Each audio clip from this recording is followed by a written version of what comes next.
Transitions, the podcast by Ostrum Asset Management.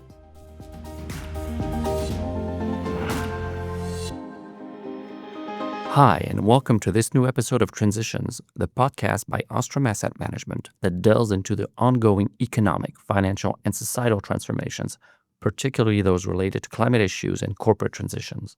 With the COP30 now over, the message is clear. Reality is accelerating, and some countries seem to be backpedaling. Scientific indicators are increasingly alarming. The window for limiting global warming to 1.5 degrees Celsius is closing, and the financing needs from transition and adaptation are skyrocketing. Given this context, how are businesses really positioning themselves? Between relatively advanced transition plans in Europe and adaptation efforts that are still in their infancy, which areas are they making progress in, and where is significant work still required? That's what we'll be exploring today with Suzanne Bourgault, ESG Strategist and climate expert, and Sanda Molotcov, Head of Credit and Sustainability Research. Hello to both of you. Hello. Susan, to start off, could you explain to us what are the key levels of engagement that companies have when it comes to climate risk? When we talk about the main actions taken by companies to address climate risks, there are two main areas to keep in mind: mitigation and adaptation. Mitigation aims to reduce emissions in order to limit climate change itself, so decarbonizing energy, industrial processes, value chains, etc. At the company level, this takes the form of transition plans. So a transition plan is a roadmap that explains how a company intends to align its model with a low-carbon world and how it plans to reduce its emissions. So this involves, for example, defining an emissions reduction trajectory, long-term and intermediate targets, plan investments, governance, purchasing policies, and lobbying policies, for example. Recent studies show that European companies are somewhat more advanced in formalizing these plans than their peers in the rest of the world. Adaptation, on the other side, focuses on physical risks and impacts that are already occurring, such as heat waves, floods, water stress, and sea level rise. The aim is to make territories, populations, supply chains, and assets resilient to these shocks. Some sectors may be particularly exposed and vulnerable to these physical risks, such as agriculture, insurance, infrastructure, energy, water, or coastal tourism. Today, if we compare the two, transition plans are more developed in the sense that they have become relatively commonplace, at least in Europe, while adaptation is still largely confined to certain sectors. But why the delay on adaptation? Because adaptation relies in particular on more complex data and analysis. So it's necessary to access detailed climate data, understand the exposure of each site, and then translate this exposure into vulnerability and potential losses. So this is more uncertain and potentially more costly. However, there's a compelling economic argument for the benefits of adaptation. According to a study cited by the OECD, by Brandon et al., every dollar invested in adaptation can yield more than $10.5 in benefits. So this includes not only avoided losses, but also economic benefits and social and environmental gains, such as public health. Also, the same study specifies that the average value of economic, social, and environmental benefits often exceeds the value of avoided losses. So this indicates that the viability of many adaptation investments does not depend on the occurrence of the anticipated disaster. And that's a good news. Conversely, the low-carbon transition has been around for longer in regulatory frameworks, standards, and investors' expectations, which has prompted companies, particularly European ones, to structure their transition plans before their adaptation plans. And yet, to truly manage climate risks, companies will have no choice. They will have to do both mitigate quickly and adapt thoroughly. So in this regard, to what extent have private sector companies truly made progress in combating climate change, and which areas remain insufficiently addressed? When we look at climate action in the private sectors, there's a two-speed reality, particularly in Europe. Yes, we see on one side a rise in commitments, but overall companies are still not doing enough to align their trajectories with global climate goals. And when we zoom in geographically, the situations can be quite contrasting. In terms of major international net zero initiatives, we have seen a slowdown in recent months with, for example, the Net Zero Banking Alliance announcing last October that it was ceasing its activities. But at the same time, we're also seeing institutional investors and European asset holders maintaining their climate ambitions, with some asset holders reallocating mandates to European managers with better ESG ratings, even as some US players are backing down in the face of political tensions. We have noted, for example, the decision of several Northern European pension funds like British, Dutch, Swedish, and including the British People Pensions Fund, to withdraw their mandates from American asset managers due to their failure to integrate climate issues into their management strategies and to reallocate them to European managers. Others have simply chosen to internalize those asset management capabilities. In other words, maintaining the EU's role as a leader on climate issue is more crucial than ever. However, if we look at the broader picture of climate investments in the EU, the Institute for Climate Economics, I4C, points out that in 2023, climate investments in the EU reached 498 billion euros, which is significantly lower than the estimated 842 billion euros per year on average needed to achieve the EU's climate targets by 2030. So this leaves an annual gap of 344 billion euros. And it's therefore clear that Europe, even though it's one of the most advanced regions in terms of transition, still has a long way to go. That's exactly right. Progress has been made, but it remains uneven across sectors.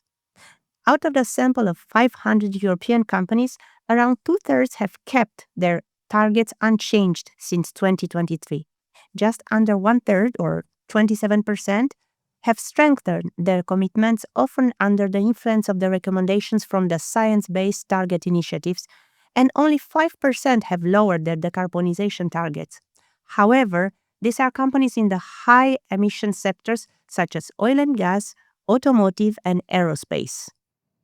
It is interesting to note the reasons of these downgrades.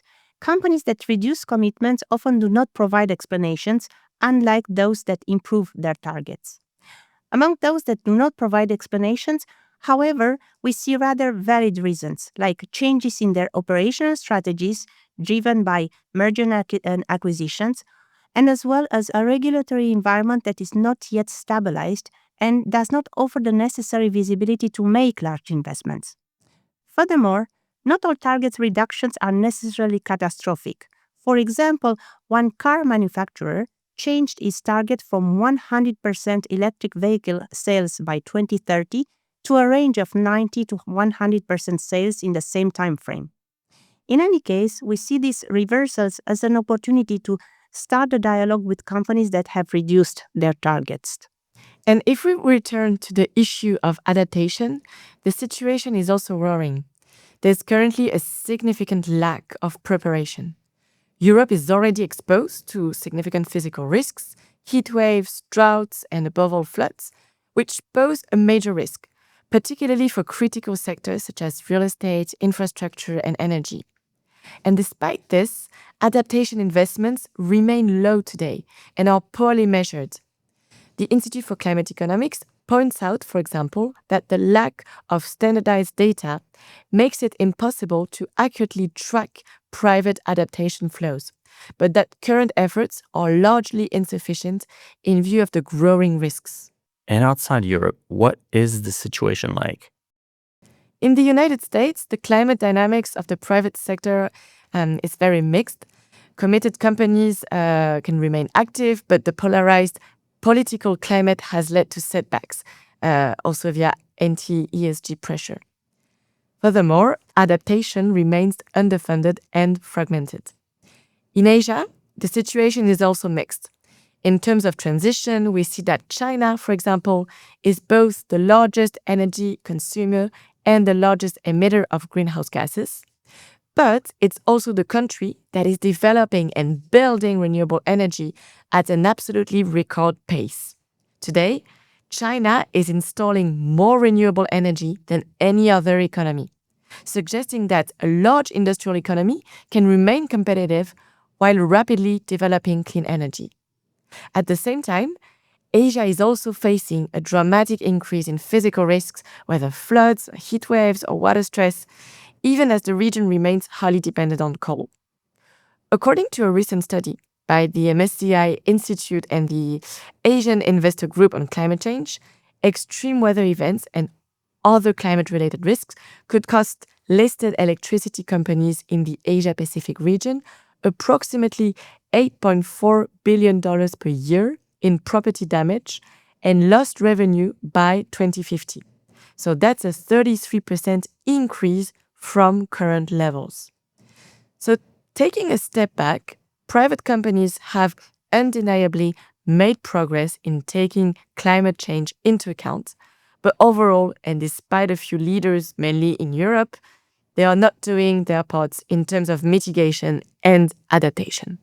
If we focus on a particular sector where climate is a key issue, the insurance sector, and I'll remind our listeners that Ostrum AM is Europe's leading third-party insurance asset manager, how are insurers finding themselves on the front line as extreme events become more and more frequent? Climate change and associated physical risks are likely to be the main driver of the transformation in the insurance sector in the coming years. According to Sigma Re, which is the research department of the reinsurers Swiss Re, 2024 has been the fifth consecutive year with natural catastrophes generated insured losses exceeding $100 billion globally. A distinction must be made between the economic losses and the insured losses. The number of medium severity events increased 7.5% since 1994, almost double the increase in natural catastrophes overall. Severe convective storms are the most destructive. 85% are originated in the United States, but over the past 4 years, these storms' insured losses were the fastest growing in Europe. 2024 has been the second costliest year in Europe, with more than 10 billion euros insured losses. And that's not over. Estimated insured losses for 2025 were already above the long-term average at $145 billion. So what does this mean? We have certainly changed paradigm with regard to the occurrence of natural disasters. We have moved from a world where we had 7 benign years and interrupted every 6 years by major disasters like as Hurricane Katrina in Florida in 2005, which you will certainly remember. And what about insurers? In many cases, insurers have responded to increased losses by raising premiums, tightening policy terms and conditions, limiting coverage, or in some regions such as California in the United States, withdrawing from certain markets altogether. In a word, given that the world is not on track for 1.5 degrees Celsius pathway, and coupled with aging adaptation infrastructure and growing population in high-risk areas, the financial impact of extreme weather events are likely to intensify. As a result, the focus on adaptation is likely to increase, and the insurers at the forefront of this effort. So based on this analysis, what opportunities are there for insurers? We identify 2 elements: commercial opportunities and their role as financing the transition. Starting with commercial opportunities. Physical risks have commercial repercussions for property and casualty insurers and reinsurers.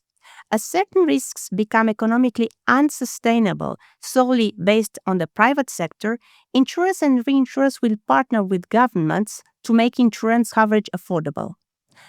Public-private partnerships aim to share risks and responsibilities in the event of high exposure to natural disasters, pandemics, large-scale cyber attacks.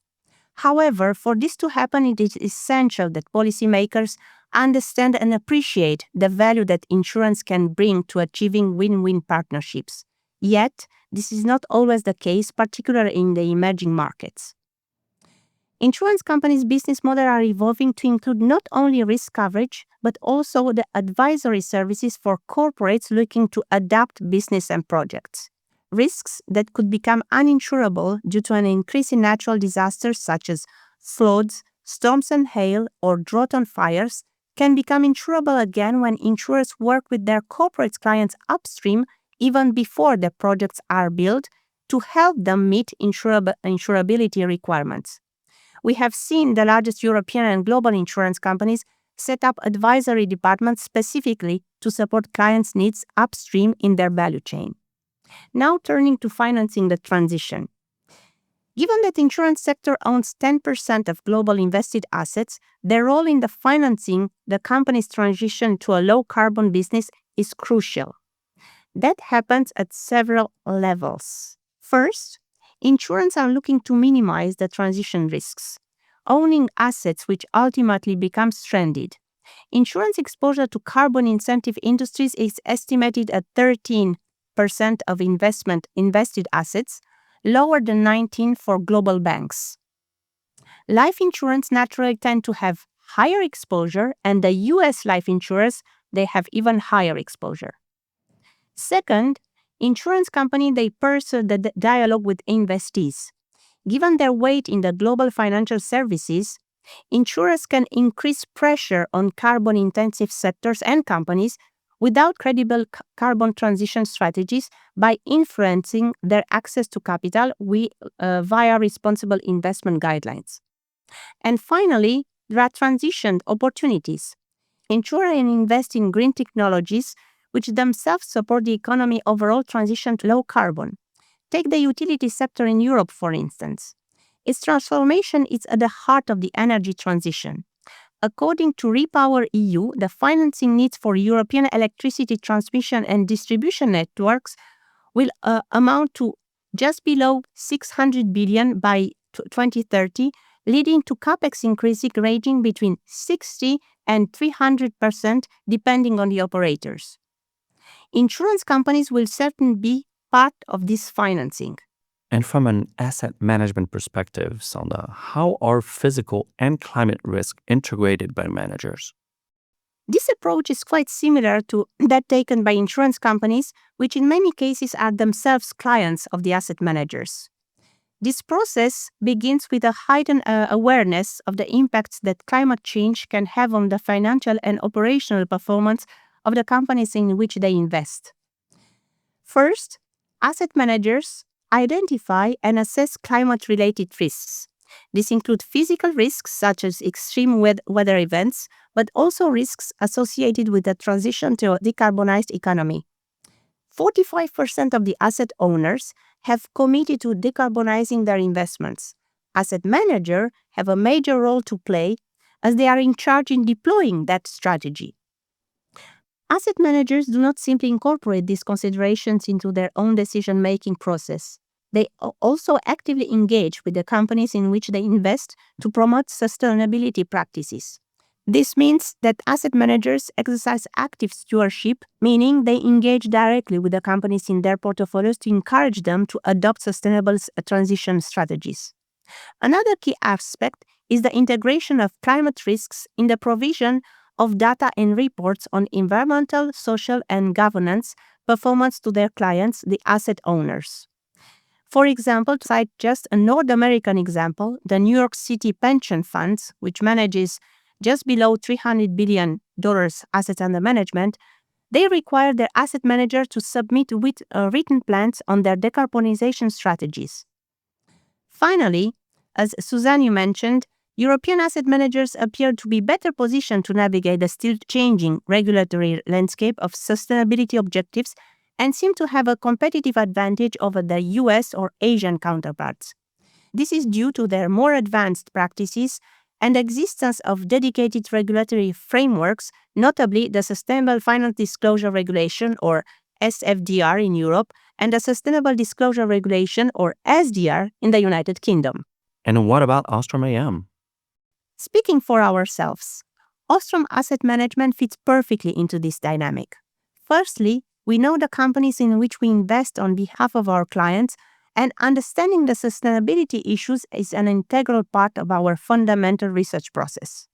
In particular, understanding climate issues allow us to see the risks associated with transforming the economic model of businesses and the ability to finance the associated investments, but also to identify and support the champions of tomorrow's transition. Also, as an asset manager for institutional clients, we support our clients in implementing their own sustainability and climate policies. For those who do not have their own policies, we support them through our own approach. This ranges from excluding certain companies to engaging in dialogue and commitment to influence their practices. So what Susan and Sanda's analysis show us is that a lot is happening. Companies are making progress. Investors, particularly insurers, are increasingly structuring their strategies around climate change. And the pressure of reality, meaning the acceleration of impacts, is now acting as a powerful driver. Thank you both for this discussion. Thank you. And thanks to everyone for listening. You can find this episode and previous episodes on our platforms and on the Ostrum AM website. See you soon for a new episode of Transitions.